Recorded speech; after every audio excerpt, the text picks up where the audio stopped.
All right, here we are. Trash Panda Talks Wrestling with just the Trash Panda this week. Don't worry, Lloyd will give his thoughts. He is dedicated, and he will not leave you hanging. I promise you. All right, we got a lot to go over. I mean, every show has so much, but I guess since Lloyd's not here, I'll just start it off with the worst of Raw. I really hated the opening match with Angel Garza. Andrew, that's not his name. Angel Garza and Andrade. I don't like the elimination stipulation, and I get the point of it going into the Extreme Rules. And as bad as that was, it wasn't as bad as Ric Flair just rambling. It's like Uncle Rick just sitting on his rocking chair on the front porch spouting incoherent sentences that he used to be great, but he's just not doing it anymore. However, the best of Raw for me personally was Shayna Baszler returning and just killing all the fucking ninjas that I hate. If you've been watching the channel, you know how much I hate fucking wrestling ninjas. And Shayna Baszler just came out and killed literally all of them. And I could not have been happier. Now, that being said, I guess we have to hear from Lloyd.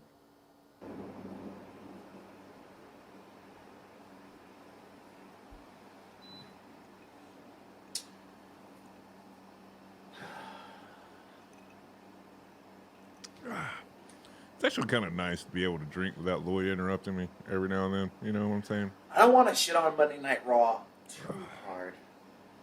Love that guy.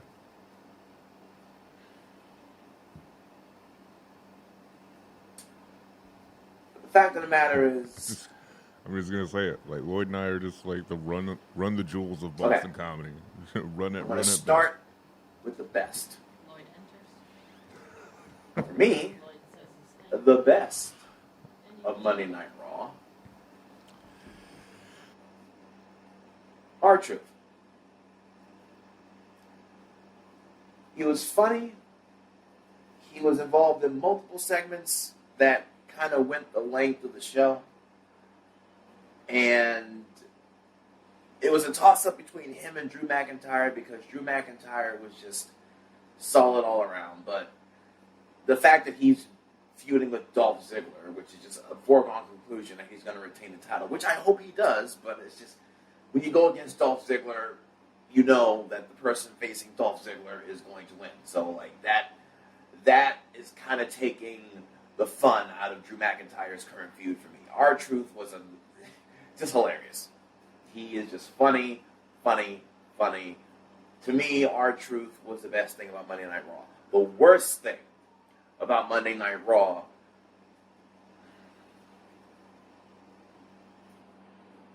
Ric Flair coming out there, rambling, not really saying much.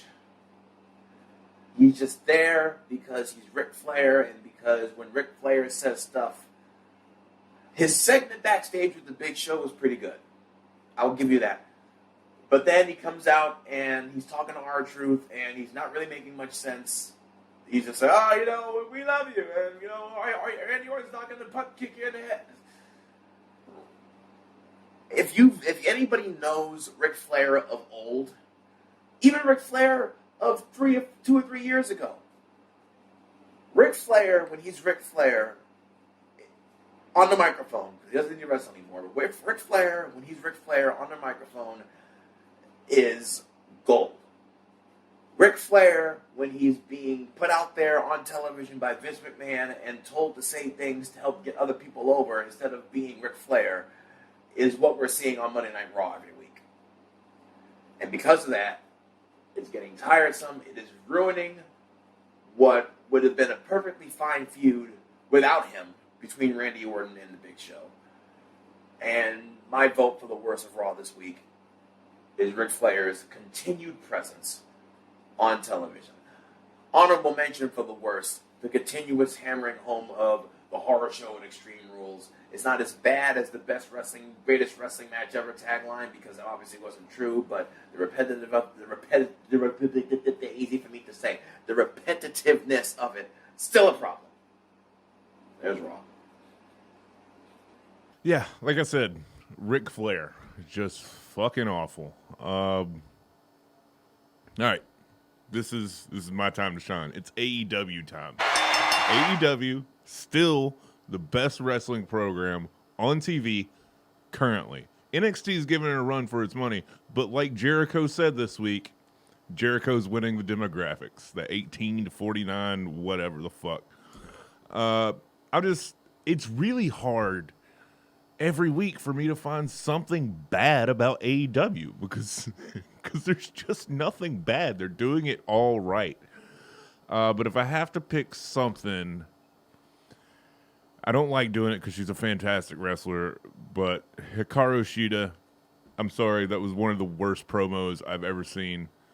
And I give her a little bit of slack because she's, like Asuka, she's not very fluent in English.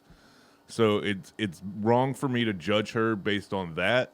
But the content of her promo, it just lacked any level of charisma. And I hate Hikaru. I love you, Shida. I love you, but be better.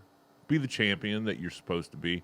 And God forbid if you lose that belt to Nyla. Joshua. Sorry, Nyla. I'm going to lose my fucking mind.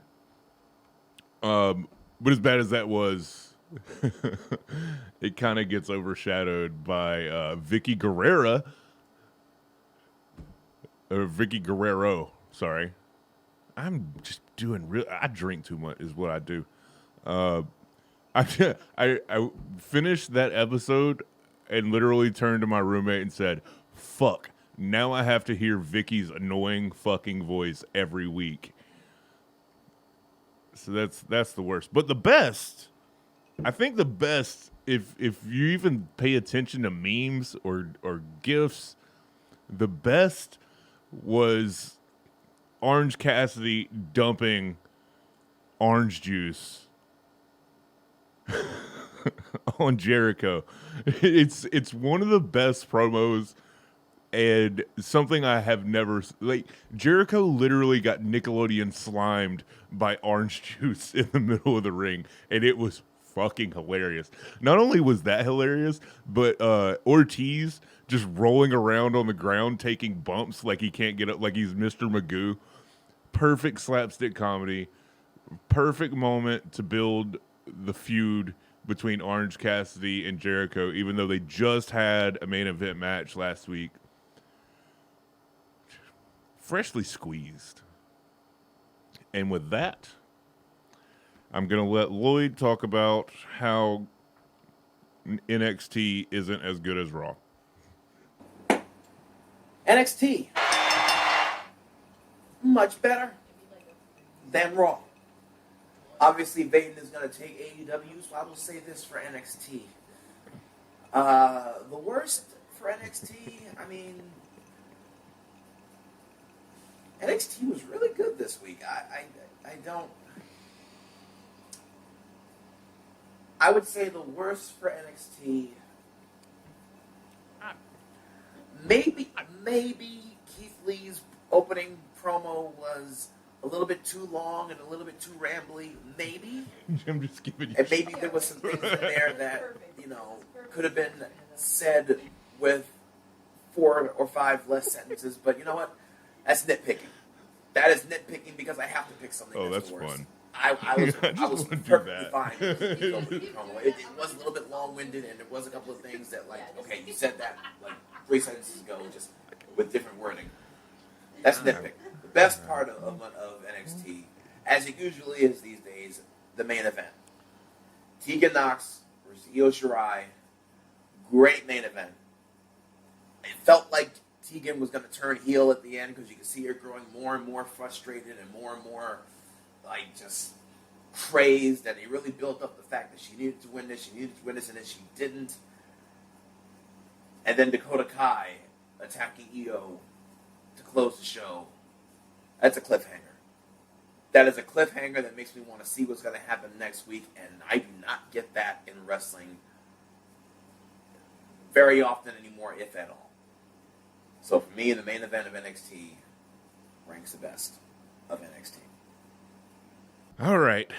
That brings us to the weekly shit show that is SmackDown. Like, why can't WWE figure out how to just do a decent Friday show? They have all the best wrestlers on that promotion. Sasha and Bayley go between both promotions. I don't understand why you guys keep fucking this up. Speaking of Sasha and Bayley, that brings me to my worst of SmackDown. Honestly, like, all of it's so bad that I had to just like nitpick a moment that I thought was hilariously bad. And there was a moment during Bayley's second promotion of the night, because I guess they're running out of wrestlers, so they just let Bayley talk, where she was talking about Sasha Banks and Asuka having a match tomorrow night, actually. And she called Sasha Sashka. And then, like, pretended I didn't hear it. Like, I'm sorry, you don't get away with that, Bayley. You called your best friend Sashka. Now, I think Lloyd's going to disagree with this, but my best of the night was not Matt Riddle versus AJ Styles. It was Cesaro.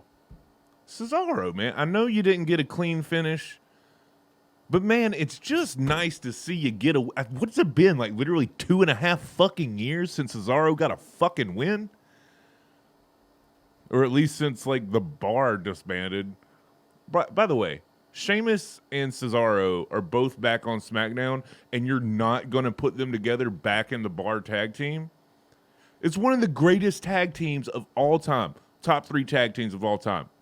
New Day. The Hardy Boys. You can't deny that talent. And the Bar. The Bar was so good and so dominant and worked so well together.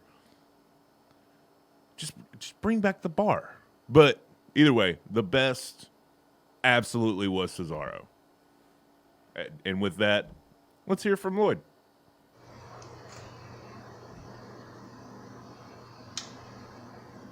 Well, that happened. No. I'm sorry. All right. Let me try to keep this brief. Best of the week for SmackDown, obviously, AJ Styles versus Matt Riddle. Just the goodness. That's how you feel. Now, Matt Riddle has some controversy surrounding him, as many of you probably know. But they're going with him. I mean, that's how you feel. He is apparently going to enter into a feud with Baron Corbin now, which isn't giving him the title, but still keeping him on television, so more power to that. AJ Styles is still the champion. Always good. The worst of SmackDown is, why the hell is Lacey Evans a heel over karaoke? I'm okay with Lacey Evans being a heel. I think she's better that way. But if you're going to turn her heel, why do it over karaoke?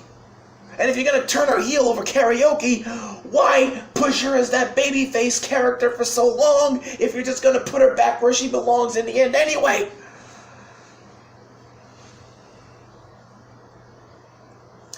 Best of the week.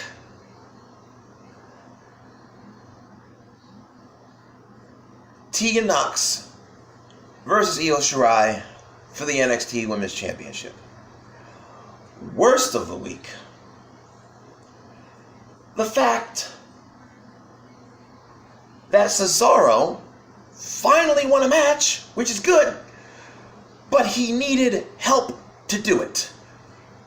Cesaro, the most deserves to be more than a jobber, finally wins, but he needed to do it by shenanigans? Can't a heel just win clean anymore?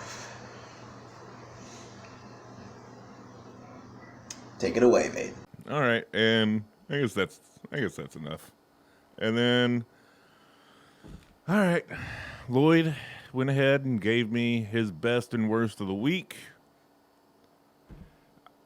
I don't disagree with it, but for personal reasons, my worst of the week is still going to be Vicky Guerrero and her "Excuse me." I hate that soundbite. We should make that a drop too. I just hate that voice, and she's still playing the same character. She's one-dimensional. At least she's not an authoritative role anymore, but she's in a manager role, and I'm still going to have to listen to her every week as she manages Joshua. Sorry, Nyla Rose. It's fucking annoying. However, I've already said it. Best of the week, just Jericho. Jericho. Le champion. Le champion. Best of the week. Not only was him getting doused, his whole team getting doused in orange juice in the middle of the ring fucking hilarious, but the rest of the night he stayed on commentary talking about, like, I'm covered in orange juice. And then JR, eventually by the end of the show, they went into actual commentary, but before the cameras cut off, Jericho said, "Look at me, I'm covered in orange juice." And JR said, "You stink." And it was fucking hilarious. There's nothing in wrestling that can top Jericho in his prime right now, especially when being covered in orange juice. It's a $7,000 jacket, JR. Fucking, I don't care if he's a heel. He's my baby face. All right, and that brings us to one of my favorite segments. Obviously, I'm doing it this week because Lloyd's not in the studio. But aside from that, I think I would have had a better moment in history than Lloyd anyway. Maybe not. Okay, this week in history, actually in 2011, July 17th, so actually just a couple of days ago, CM Punk defeats John Cena in Chicago at Money in the Bank to become the WWE champion. Now, this is an iconic moment in wrestling history, not just because of the match, but because of what it eventually led to with CM Punk. If you don't know the history of CM Punk, I don't have enough time to tell you every pipe bomb. I don't have enough time to give you the anti-hero speech. It's CM Punk, as much as he was never one of my favorite wrestlers, but he is responsible for some of the most iconic moments and moments we all love within wrestling, especially the pipe bombs. So, Money in the Bank, 2011, July 17th, Chicago. CM Punk versus John Cena, a match that had been built up for far too long before we got it, and it didn't end there. So just classic. Just classic. Back in the good old days of wrestling. Now, I think that wraps us up. This has been another episode of Trash Panda Talks Wrestling with Remote Lloyd. And hopefully we'll be able to get him back in the studio next week. Peace out.